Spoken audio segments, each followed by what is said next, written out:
మొదటి విడత ఒక మంత్రి ఉన్నారు ఎస్సీల నుండి, రెండవ విడత కూడా ఒకే మంత్రి ఉన్నాడు.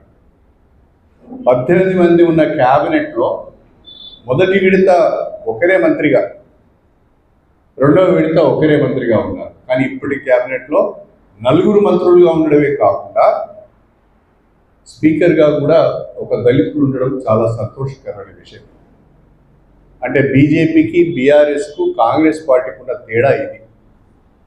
కాంగ్రెస్ పార్టీ ద్వారానే సామాజిక న్యాయము సాధ్యమవుతుంది, కాంగ్రెస్ పార్టీ ద్వారానే సంక్షేమ కార్యక్రమాలు అమలవుతాయి, కాంగ్రెస్ పార్టీ ద్వారానే స్వంతింటి కళ నెరవేరుతుంది, కాంగ్రెస్ పార్టీ ద్వారానే సామాజిక న్యాయం కూడా సాధ్యమవుతుంది అనే దానికి ఇవన్నీ కూడా ఉదాహరణలు అని చెప్పి నేను ఈ సందర్భంగా తెలియజేస్తుంది. ప్రధానమంత్రి గారు గుజరాత్ మోడల్ అని చెప్తారు, కానీ వాళ్ళ సామాజిక న్యాయానికి, సంక్షేమ పథకాలకు, దేశానికి తెలంగాణ రోల్ మోడల్గా నిలిచింది అని చెప్పి నేను ఈ సందర్భంగా తెలియజేస్తాను. కాబట్టి ఈ తెలంగాణ మోడల్ సంక్షేమ పథకాల అమలులో, సామాజిక న్యాయము అమలులో తెలంగాణలో మోడల్గా తీసుకోవాలని చెప్పి నేను కేంద్ర ప్రభుత్వానికి విజ్ఞప్తి చేస్తున్నాను. ప్రధానమంత్రి గారు బీసీగా ఉండి కూడా బీసీలకు ఉరగబెట్టింది ఏమీ లేదు, బీసీలకు ఆయన చేసింది ఏమీ లేదు. ప్రత్యేకంగా బీసీల సమగ్ర అభివృద్ధి కొరకు తీసుకున్న చర్యలు ఏమీ లేవు, పథకాలు కూడా ఏమీ లేవు. ఒకవైపు బీజేపీ, బీఆర్ఎస్ సామాజిక న్యాయమని మాట్లాడతారు, సంక్షేమ పథకాల గురించి మాట్లాడతారు.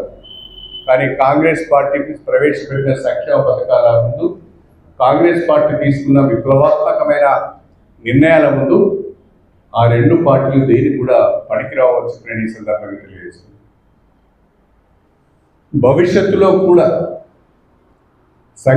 పేద వర్గాలకు సంబంధించిన సంక్షేమ పథకాలు అమలు కావాలన్నా, సమాజంలో సామాజిక న్యాయం పాటించే విధంగా రాజకీయాలు ముందుకు సాగాలన్నా అది కాంగ్రెస్ పార్టీతోనే సాధ్యం. కాబట్టి నేను తెలంగాణ ప్రజలకు విజ్ఞప్తి చేస్తున్నాను, కాంగ్రెస్ పార్టీని మరింత ఆశీర్వదించండి.